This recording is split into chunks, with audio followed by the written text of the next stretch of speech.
Amém? Pega a tua Bíblia aí, segundo livro de Reis, capítulo 9. Abriu aí? Versículo 1. Vamos ler juntos? Amém? Palavra de Deus registrada no segundo livro de Reis, capítulo 9, versículo 1 em diante. Diz assim: então o profeta Eliseu chamou um dos filhos dos profetas e lhe disse: cinge os teus lombos, toma uma almotolia e de azeite na tua mão e vai-te a Ramote Gileade. E chegando lá, vê onde está Jeú, filho de Josafá, filho de Ninsi, e entra e faze que ele se levante no meio dos seus irmãos e leva-o à câmara interior e toma a almotolia de azeite e derrama-o sobre a sua cabeça e diz: assim diz o Senhor, ungi-te rei sobre Israel. Então abre a porta e foge e não te detenhas, né? Então a orientação aqui do profeta Eliseu, né, para um moço do profeta, um dos filhos do profeta, chamou, pediu para que ele fosse ao encontro de Jeú, levasse a botija de azeite e de alguma forma derramasse, o apartasse dos seus, e derramasse sobre a vida dele, sobre a cabeça dele o azeite e ungisse sobre Israel e foge. Vamos continuar lendo.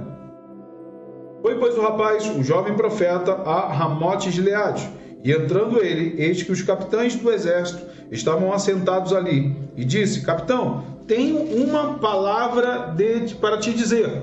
E disse Jeú: a qual de todos nós? E disse: a ti, capitão. Então, veja que existiam vários capitães ali reunidos, os capitães estavam reunidos, e aí esse jovem chega e fala para o capitão: eu tenho uma palavra para ti. E aí, como tinham vários, Deus sabia exatamente quem ele queria ungir, e já tinha falado para ele que seria Jeú. E ele Jeú pergunta: a quem dos capitães você quer falar? Ele falou: a ti, Jeú, eu quero falar. Versículo 6. Então se levantou e entrou na casa, e derramou o azeite sobre a sua cabeça, e lhe disse: assim diz o Senhor, Deus de Israel, ungi-te rei sobre o povo do Senhor, sobre Israel, e ferirás a casa de Acabe teu senhor, para que eu vingue o sangue dos meus servos, os profetas, e o sangue de todos os servos do Senhor da mão de Jezabel. E toda a casa de Acabe perecerá, e destruirei de Acabe todo varão, tanto o encerrado como o livre em Israel. Amém? Vamos orar? Vamos pedir ao Senhor que venha nos dar a direção dessa palavra, que Ele venha falar aos nossos corações. Querido Deus e Pai Jesus Cristo, em Tua presença nos encontramos nessa noite, queremos ouvir a Tua palavra, queremos que essa palavra venha de encontro às nossas necessidades. Pai, queremos sair daqui moldados, marcados, direcionados por essa palavra. Fala poderosamente aos nossos corações, que caia por terra, Senhor Deus, toda intenção maligna, tudo aquilo que vem para roubar a semente caia por terra, e que a Tua provisão, a Tua unção, a Tua direção venha estar sobre a vida de cada um que me ouve agora, em nome de Jesus. Que através dessa palavra vidas sejam restauradas, vidas sejam alcançadas, e o poder da Tua palavra venha alcançar cada um que o Senhor precisa alcançar nessa noite, em nome de Jesus, em nome de Jesus. Amém? Amém. Glória a Deus. É sempre um pouco diferente adorar a Deus e ministrar a palavra, porque a gente não tem a reação, né? Eu não tenho... Então você adora o Senhor aí e faz de conta que eu estou ouvindo. Faz de conta que eu estou recebendo do lado de cá, né? Fica à vontade aí para adorar, para glorificar, né? E faz de conta que eu estou recebendo aqui, que eu estou ouvindo você adorar a Deus. Amém? Glória a Deus. Queridos, os livros de Reis, primeiro livro de Reis, segundo livro de Reis, eles na verdade relatam a história dos reis e profetas de Israel e de Judá. Então era um povo de Deus. O povo de Deus, quando iniciou a conquista, eles conquistaram a terra. Em algum momento eles se dividiram em dois reinos, né? O reino de Israel e o reino de Judá. A gente vai entrar aqui no detalhe disso, mas quando a gente lê o livro de Reis, primeiro Reis, segundo Reis, eles falam a respeito da história dos reis e dos profetas, né, que passaram aí por Israel e por Judá, né? Aí Os livros falam do final do reinado de Davi, início do reinado de Salomão, e vai até Zedequias. Então, se você pegar os livros, eles vão desde o final do reinado de Davi até Zedequias. É isso que falam os livros de reis. Entre todos os reis que passaram, alguns foram tementes a Deus e outros não. Então, alguns reis temiam ao Senhor, foram levantados pelo Senhor, e outros não, foram reis pagãos e reis que levaram à perdição o povo de Israel. Um dos chamados aqui, reis, um dos reis chamados por Deus, se chama Jaú. Nós vamos falar sobre ele hoje. Tá? Um dos reis que foram escolhidos pelo Senhor, um deles se chama Jaú. Jaú foi o 10º rei de Israel. O 10º rei de Israel. A gente fala de vários reis, a gente fala que a gente tem Saul, foi o primeiro rei de Israel, depois veio Davi, depois Salomão, e assim vieram os reis, e Jaú foi o 10º rei de Israel. Ele era filho de Josafá, não era o Josafá rei, tá? Então, existia um rei chamado Josafá. Ele era filho de Josafá, era o mesmo nome, mas não era filho do rei. Ele era alguém que era do povo de Israel, tá? Assim como Davi também foi ungido, escondido e de uma forma bem diferente. Davi, você lembra da história de Davi, Deus envia Jessé até a casa Deus envia o profeta até a casa de Jessé e pede que chame o seu Davi para ser ungido. Vêm todos os irmãos e chamam Davi. Ele unge Davi dentro da casa de Jessé, seu pai, e aquela unção ficou ali. Aquela não foi uma unção conhecida, não foi uma unção em público, não foi uma unção diante da nação, foi uma unção afastada, dentro da sua casa, dentro da sua própria família. Então, Jeú também foi ungido separado de todos. Ele recebeu uma unção de forma escondida, e bem diferente. Eliseu era o profeta da época e envia um dos filhos dos profetas para ungir o capitão do exército de Jorão. Então, quem era Jeú? Jeú era capitão do exército de Jorão. Quem era Jorão? Era o atual rei. Então, o atual rei, na época, era Jorão. Não se confunda nos nomes. Vamos lá, Jorão era o rei atual e ele tinha um capitão. Esse capitão se chamava Jeú. E Deus escolheu Jeú para ser o próximo rei. Isso. Então, o que aconteceu? Ele seria o futuro rei de Israel, E a orientação de Eliseu foi para o moço do profeta: vai lá, unge e sai correndo.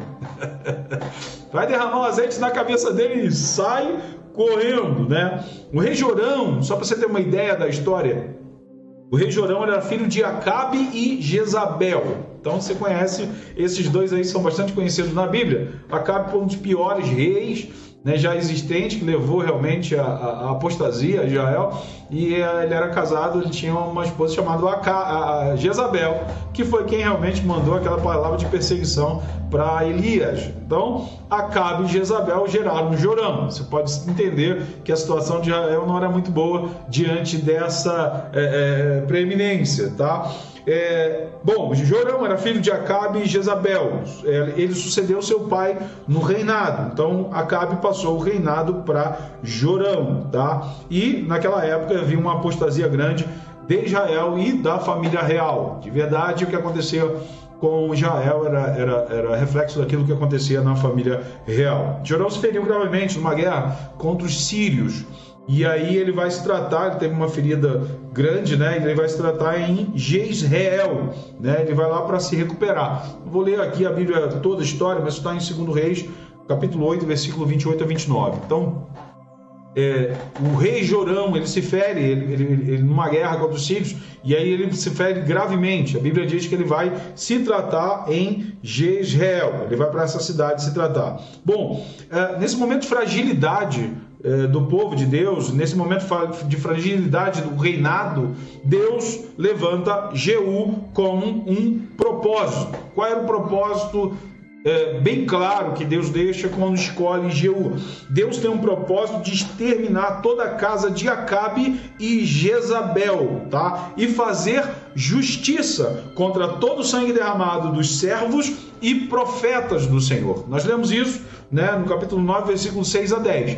Então, qual é o propósito de Deus quando unge Jeú como rei?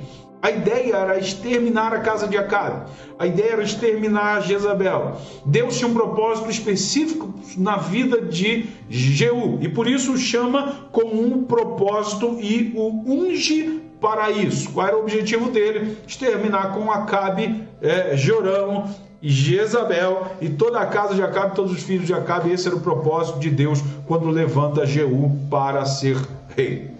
Vamos a algumas considerações. Primeira consideração que eu queria fazer nessa palavra, primeira coisa que eu aprendo. Talvez você não esteja vendo, mas Deus está fazendo. Anota aí. Talvez você não esteja vendo, mas Deus está fazendo. Fala isso para alguém que está do teu lado aí. Deus está fazendo. Você não está vendo, mas Deus está fazendo alguma coisa.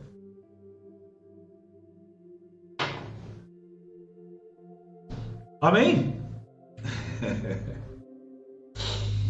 Israel já vinha sofrendo por muitos anos, tá? Debaixo da tirania de Acabe e Jezabel. Israel já vinha sofrendo apostasia. Muitos no meio do povo de Deus também já tinham se rendido à idolatria e à apostasia daquele tempo. Então isso era um problema que durava muito tempo. Era um reinado tirano, de certa forma, contra o povo de Deus, e muitos já tinham se rendido à idolatria, e muito do povo de Deus já estava decaindo, né, dentro dessa situação que parecia ser irreversível, né, porque tinha passado o reinado de Acabe, seu filho Jorão continuou fazendo a mesma coisa, e parece que a coisa ia pelo mau caminho e sem volta. Essa era a impressão que se tinha. Para muitos, Deus havia se esquecido do seu povo. Para muitos, Deus tinha deixado seu povo de lado, mas Deus já havia levantado um novo rei com um propósito bem definido. Então entenda, embora as pessoas pudessem olhar a situação e não ver saída, Deus já tinha providenciado a saída. Deus já tinha no oculto ungido um capitão do exército de Jorão para que fosse aquele levantado por Deus para mudar a história. Até então a história era de sequência, né, de apostasia, mas embora eles não soubessem, a maioria das pessoas nem soubessem, Deus já tinha providenciado um rei segundo a sua vontade, com um propósito bem definido. Então, querido, entenda, se Eliseu fosse ali pessoalmente ungir a Jaú, levantaria suspeita. Se ele fosse... Eliseu era muito conhecido, né? Elias tinha feito muitos milagres, Eliseu estava fazendo o dobro de milagres. Então Eliseu era bem conhecido. Se ele fosse pessoalmente ungir Jeú, ia levantar muita suspeita. As pessoas iam entender o que ele está indo fazer lá ao encontro de Jeú. Ele era bastante conhecido, colocaria em risco a vida dele e a vida do próprio Jeú, porque fatalmente saberiam o que ele estaria fazendo lá, iam perseguir não somente Eliseu, por estar ungindo uma outra pessoa a rei, né? Tanto a Jeú que iam tentar matá-lo antes que ele se organizasse para qualquer coisa, né? Mas o que ele fez? Ele enviou um dos filhos do profeta para não levantar suspeita. Então aquilo aconteceu em oculto, ninguém sabia, mas Deus estava agindo. Querido, deixa eu te falar uma coisa, talvez você não esteja vendo nada acontecendo na tua vida, mas Deus está agindo. Talvez você não veja a saída, e parece que essa sequência de derrota é uma sequência de derrota que ninguém vai interferir. Deixa eu te falar uma coisa, embora você não esteja vendo, Deus está agindo.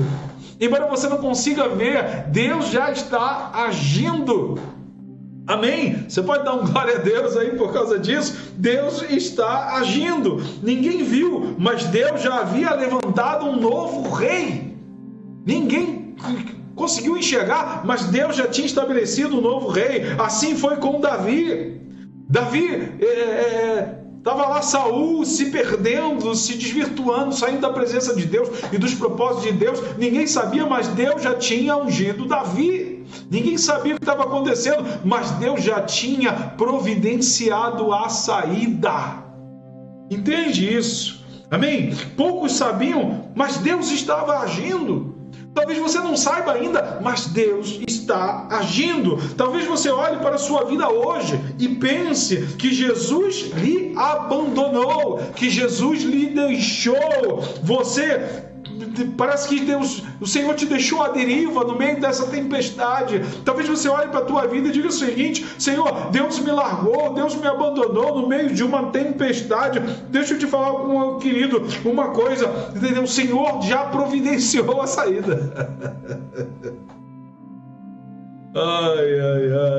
Talvez você olhe para a tua vida e diga o seguinte: o Senhor me abandonou no meio dessa pandemia, Ele entregou todas as nações à pandemia.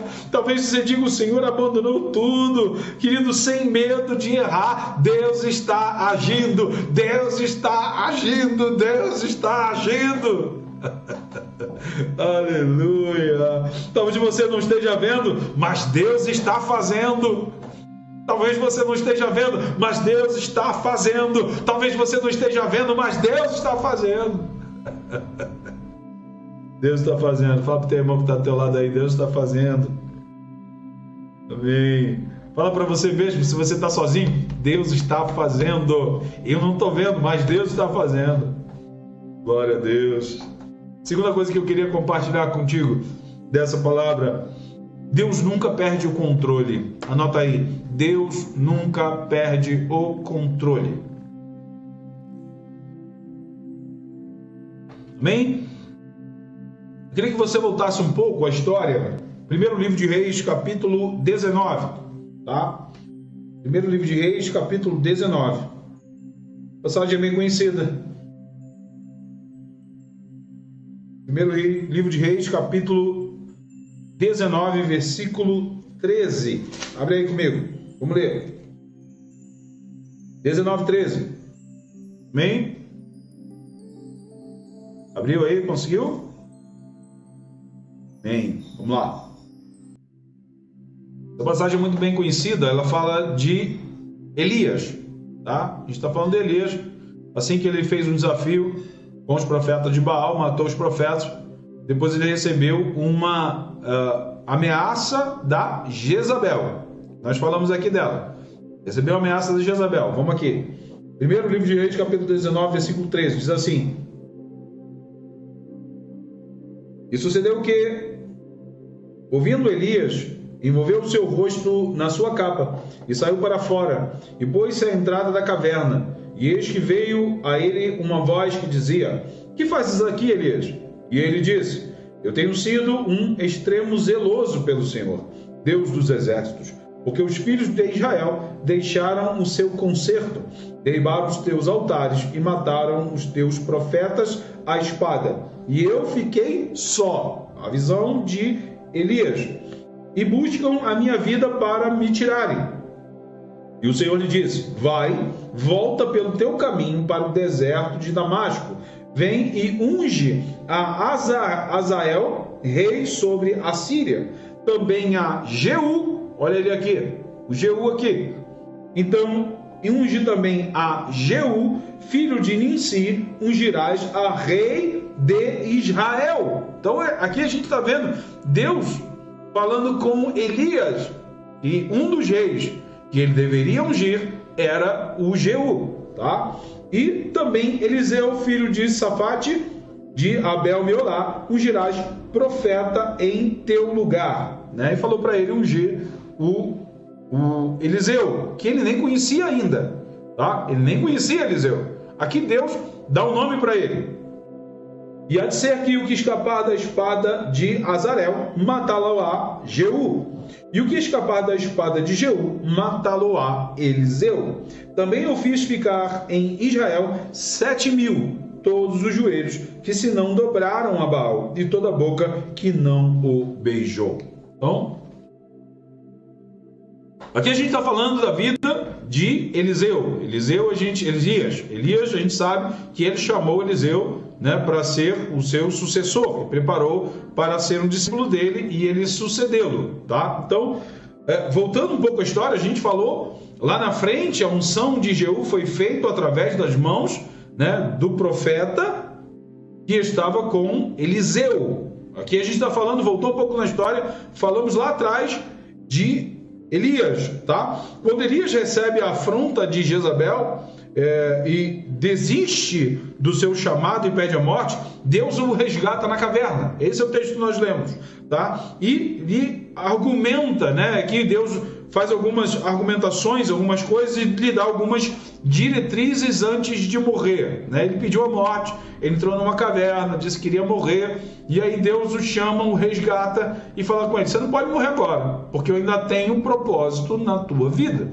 Então não é a hora de morrer, não. Eu tenho algumas coisas planejadas para você que você não fez ainda. Então, entre as coisas planejadas por Deus na vida de Elias, foi, né, que ele deveria ungir 2 reis, Hazael como rei da Síria e Jeú como rei de Israel. Então, ali já tinha uma orientação e uma direção de Deus, de que Hazael fosse ungido como rei da Síria e de que Jeú fosse ungido como rei de Israel. Já era uma orientação de Deus dada para Elias, tá? Também prepara um discípulo, e aí já deu até o nome dele, Eliseu. Tá aí, ó. Eliseu é quem você vai preparar para ser teu discípulo.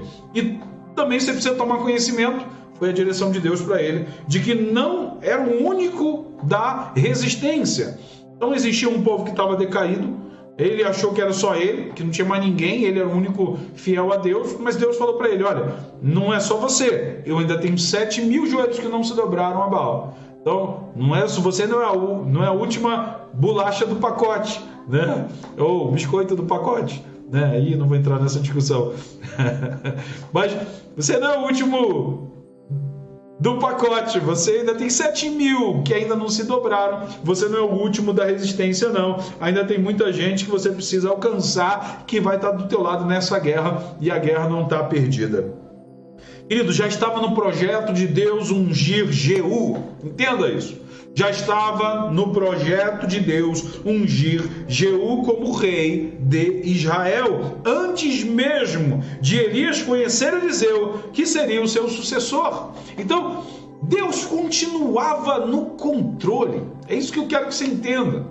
As mesmo de Elias chamar Eliseu para ser discípulo e começar a prepará-lo para ser seu discípulo, já havia um propósito de Deus de ungir a Jeú como rei de Israel. Muitas pessoas acham que Deus criou todas as coisas e deixou que vivêssemos as consequências dessas coisas, como alguém que deu um corda no relógio e deixou avançar. Já ouvi isso, e alguns teólogos têm essa visão de que Deus foi lá no início do universo, deu corda no relógio. Você é do tempo de que se dava corda no relógio, né? Eu conheci relógio que dava corda, né? Não sei se eu conheci, né? Você pegava o relógio, dava corda nele, deixava lá e ele ia, né? Quando a corda estava acabando, você dava mais um pouco de corda para que ele não parasse.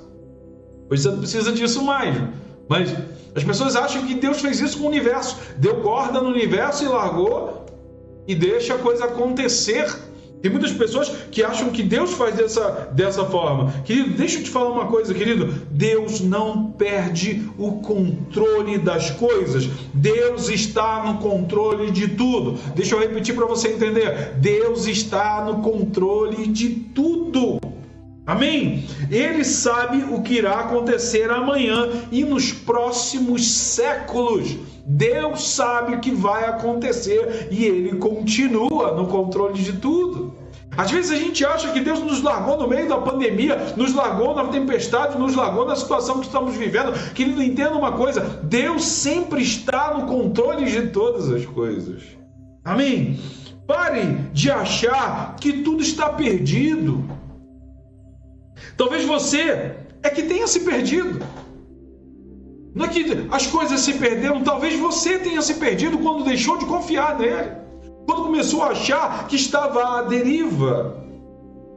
Talvez você tenha se perdido quando parou de confiar e parou de entender que ele está no controle de todas as coisas.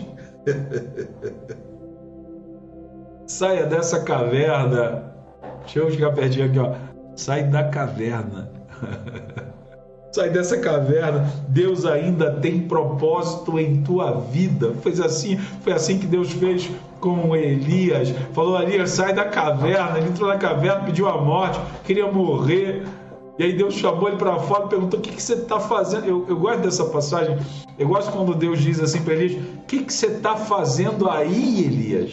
Né? E eu queria dizer a mesma coisa para você: o que você está fazendo aí, queridão? O que você está fazendo aí, queridona? Deus ainda tem propósito na tua vida. Foi essa palavra que Deus lhe deu para ele. Ele falou assim: sai dessa caverna, que eu ainda tenho um propósito na tua vida. Eu tenho um rei lá na frente que eu vou ungir. Eu tenho um rei lá na frente que ele vai ser rei em Israel. Você precisa ungí-lo ainda tem uma unção que será derramada sobre a vida dele.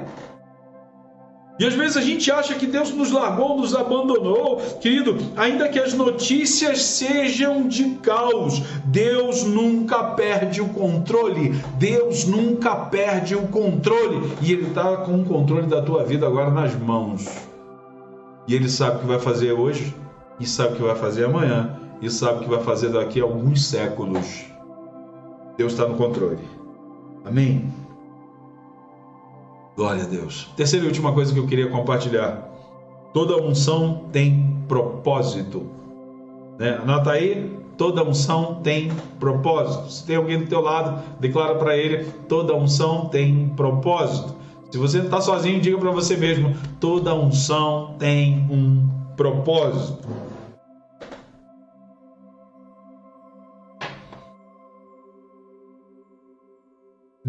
Jeú entendeu que ele tinha sido ungido por Deus para conquistar. Jeú entendeu que ele foi levantado por Deus para conquistar. E ele, quando entendeu isso e recebeu aquela unção, ele partiu e falou: olha, eu vou conquistar. Eu vou conquistar. O rei Jorão de Israel, ele estava se recuperando lá em Jezreel. Eu não vou ler o trecho todo, porque o texto é muito longo. Vou contar para você a história, depois você confere na Bíblia. Lê lá o capítulo 9 e capítulo 10 do segundo livro de Reis. Tá? O que aconteceu que, como a gente falou antes, o rei Jorão, ele tinha se ferido numa guerra contra os sírios, ele estava se recuperando em Jezreel. Tá? E também estava lá o tal do Acasias, que era o rei de Judá. Então, como nós falamos, rei de Israel, rei de Judá. O Acasias também estava lá em Jezreel. Ele foi visitar o Jorão, que estava enfermo. E estavam os dois reis juntos. Estavam os dois reis, tanto o rei de Israel como o rei de Judá, estavam em Jezreel. Estava ali, foi visitá-lo. E o rei de Judá estava lá porque foi vê-lo. Está no capítulo 9, versículo 16. Bom, Jeú pegou a sua tropa. O que ele entendeu, querido? Hashtag partiu para conquistar. Hashtag partiu para Jezreel, Pegou a sua tropa, a sua caravana e falou: ó, vamos para Israel, que os dois reis estão lá e a gente vai resolver esse negócio. É agora. Se eu fui ungido para conquistar, então é agora que eu vou conquistar. Ele partiu, pegou a sua tropa e foi em direção a Jezreel. Na torre de Jezreel, difícil falar, mas sai. A torre de Jezreel tinha um camarada lá no topo que chamava Atalaia. Ele viu, de longe ele viu a tropa de Jeú. Ele olhou assim, a tropa de Jeú que está vindo. Ele olhou a tropa de Jeú se aproximando e mandou um mensageiro ao encontro dele, perguntando: é de paz? Porque a forma como ele estava vindo, querido, eu imagino Jeú babando, Jeú com sangue nos olhos. Eu imagino Jeú falando: agora eu vou conquistar. Se Deus me ungiu para conquistar, então eu vou conquistar. Se Deus derramou essa unção sobre a minha vida para ser o próximo rei, é agora que eu vou ser o próximo rei. Então ele partiu, o Atalaia mandou um mensageiro e falou: olha, é de paz a tua vinda? E ele respondeu, Jeú respondeu para ele, diz: que tens tu? Que tens tu que fazes com a paz? Ou seja, se você tem a paz, o que você está fazendo com ela? Você quer saber se eu estou indo em paz?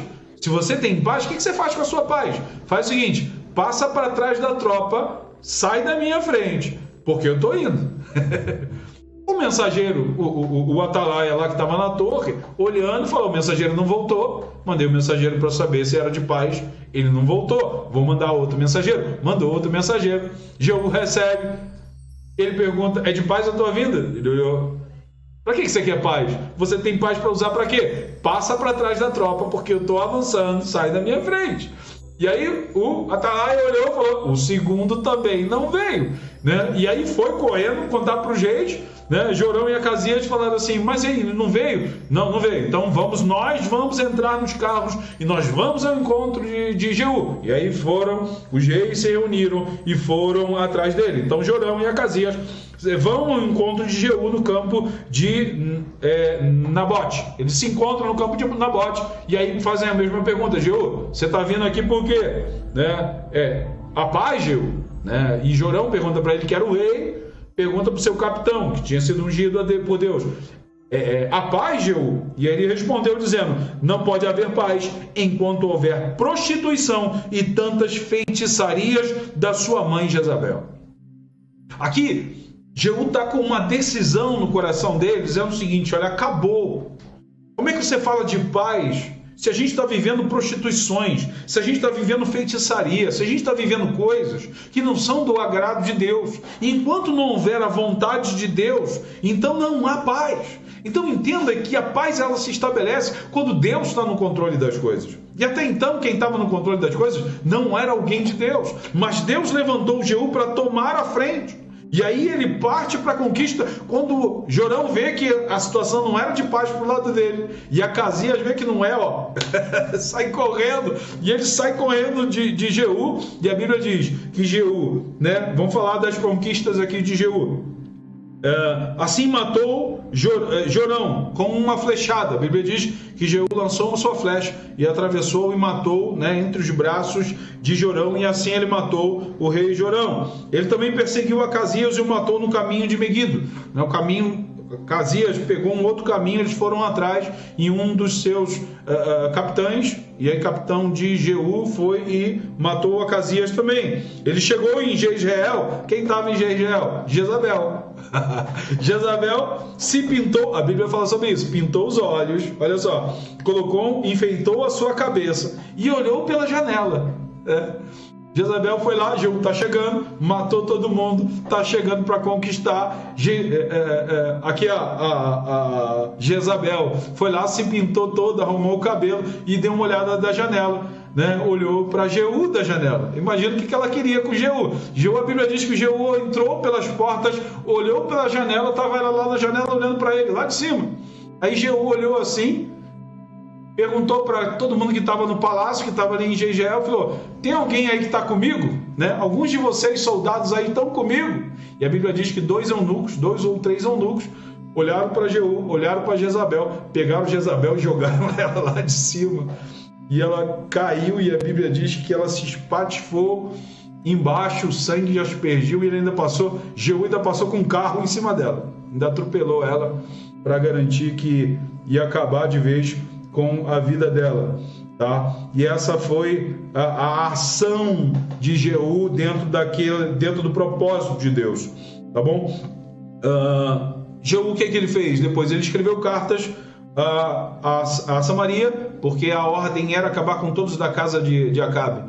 E ele escreveu cartas aos chefes, aos anciãos, a respeito dos filhos de Acabe, que moravam ali, habitavam ali. E no capítulo 10, versículo 4, eles pensaram muito bem e viram que eles disseram o seguinte: bom, Jeú matou 2 reis, não vamos resistir a ele não, vamos entregá-los.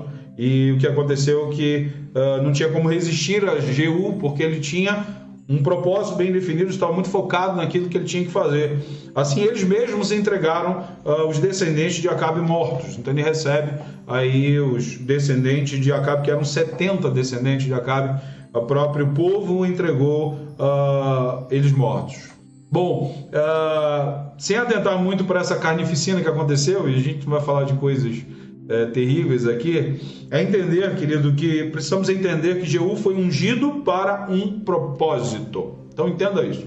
O título que nós falamos aqui para você guardar foi que toda unção tem um propósito. E Jeú foi ungido com um propósito. No caso dele, fazer justiça contra toda a opressão imposta por aqueles reinados. Então o povo de Deus estava oprimido por uma série de coisas, por vários reinados, e Deus levantou Jeú para realmente acabar com aquilo. Precisamos entender hoje que todo ungido de Deus foi ungido com um propósito de Deus. Então entenda isso. Todo ungido de Deus foi ungido por um propósito de Deus. Então, Davi, por exemplo, ele foi ungido com um propósito, né? O propósito de Deus ter ungido Davi, ungiu um rei segundo o coração de Deus. Saul era um rei segundo o coração do povo, o povo escolheu Saul. Davi era um rei segundo o coração de Deus, porque Deus escolheu Davi, né? E escolheu para poder estabelecer o seu reinado, estabelecer o seu propósito. Jesus foi ungido por um propósito. Jesus também tinha uma unção e ele foi também ungido por um propósito, tá? Qual foi o propósito na vida de Jesus? Bom, Jesus foi ungido com o propósito de morrer pela humanidade, né? De justificar a humanidade e nos dar acesso a Deus. Então hoje nós chegamos a Deus e podemos orar e ser ouvidos pelo Senhor, porque através da morte e sacrifício de Jesus fomos justificados.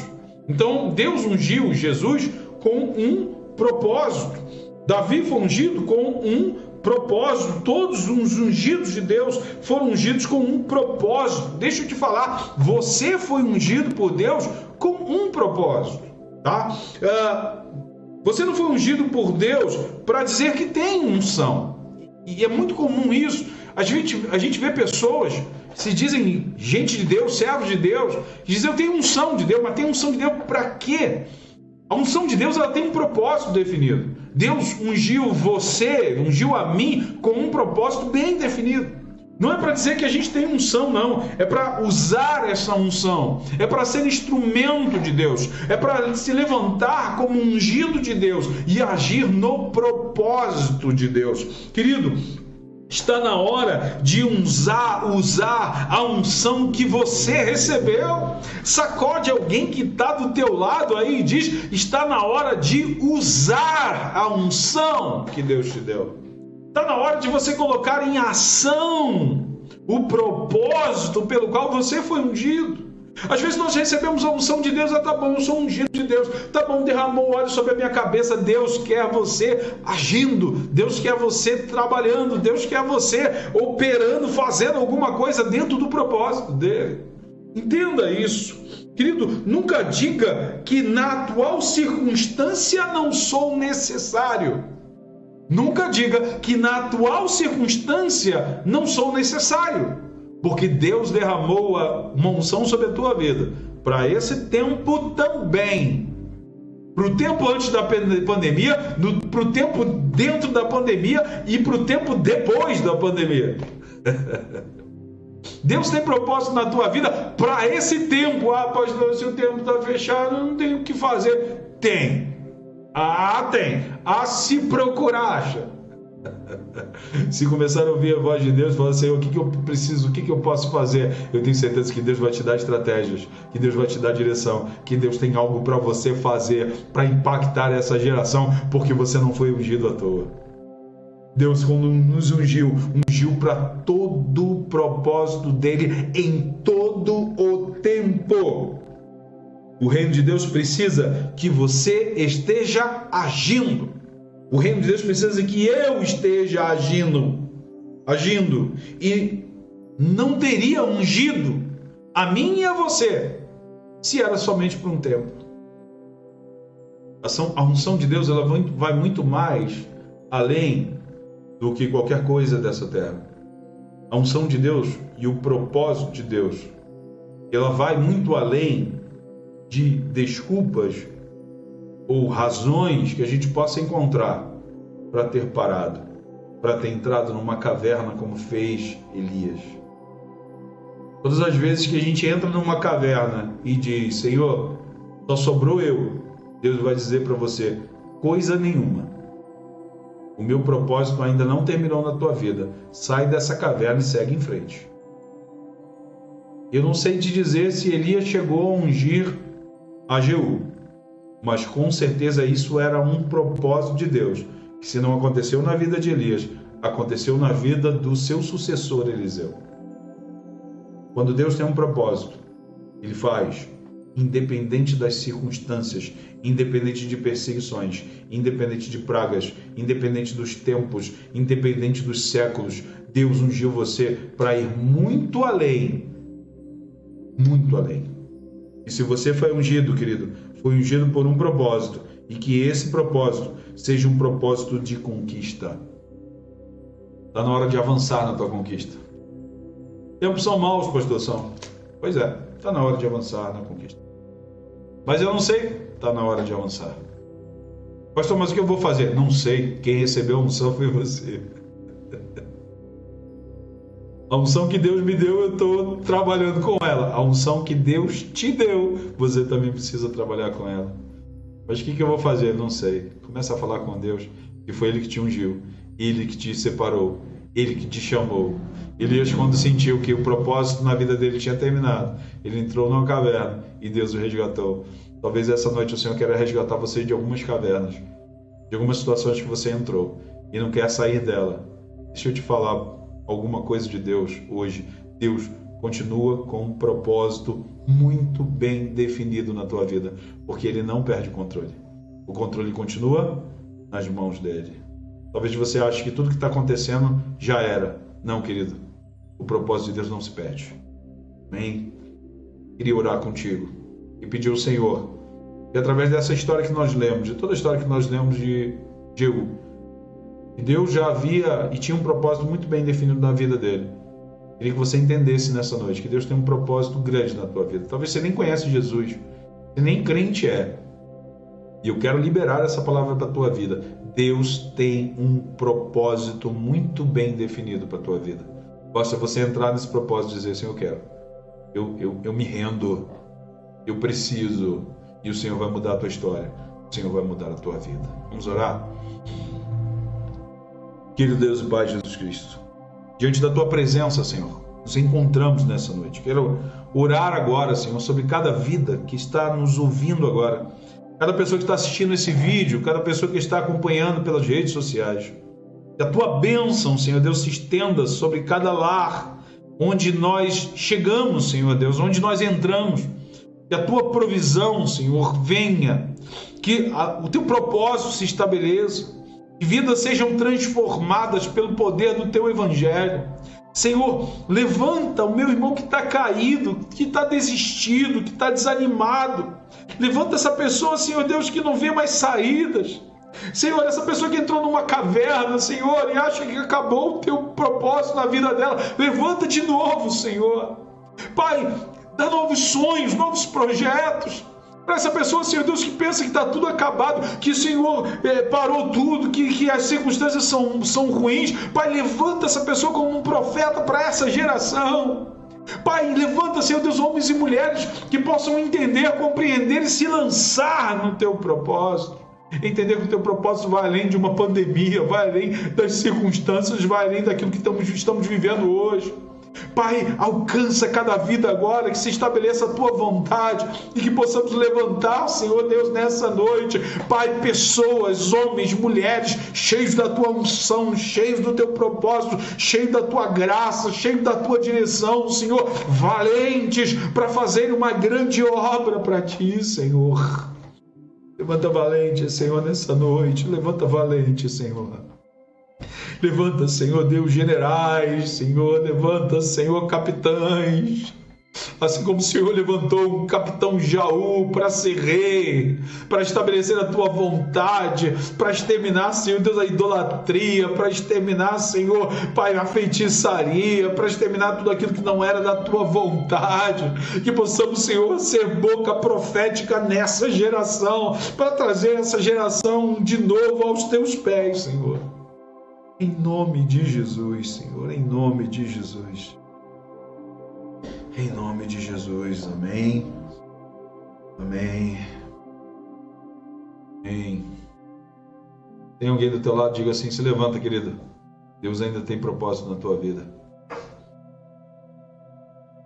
Fala para ele, Deus ainda tem propósitos grandes na tua vida. Se ele falar para você assim, eu não sei como, fala assim, pergunte a Deus, que foi Ele que te ungiu. Ele vai dizer para você qual é o propósito dele na tua vida. Amém? Glória a Deus. Graças a Deus. Glória a Deus. Glória a Deus. Pastor André, equipe de louvor, deixa eu falar algo para vocês. Ministério Altar de Sacrifícios, parte dele. Deus tem propósito na tua vida. Deus tem propósito na vida de vocês. Deus tem propósito na casa de vocês. Deus tem propósito através da voz de vocês. Deus tem propósito para alcançar vidas. Às vezes a gente fala assim, mas o tempo está fechado, o que eu posso fazer? Como eu posso te adorar? Querido, vocês estão adorando a Deus aí, ó. É só querer fazer que a gente faz. É só colocar um propósito no coração, Senhor, como eu posso fazer? E Deus dá uma direção para fazer. Quero continuar te adorando como, Senhor? Olha aí.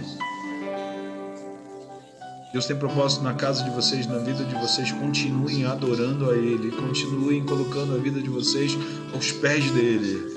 Encontre uma forma de adorá-lo. Encontre uma forma de serem instrumentos de Deus. Encontre uma forma de abrir a boca e serem usados por Deus para impactar gerações. Essa é a geração que o Senhor nos plantou para fazermos diferença e alcançaremos vidas. Vidas serão alcançadas através da palavra do Senhor, da adoração. Vidas serão alcançadas através de nossas vidas. Creio nisso. Creio nisso. Sigam em frente, porque vocês são valentes de Deus. Amém.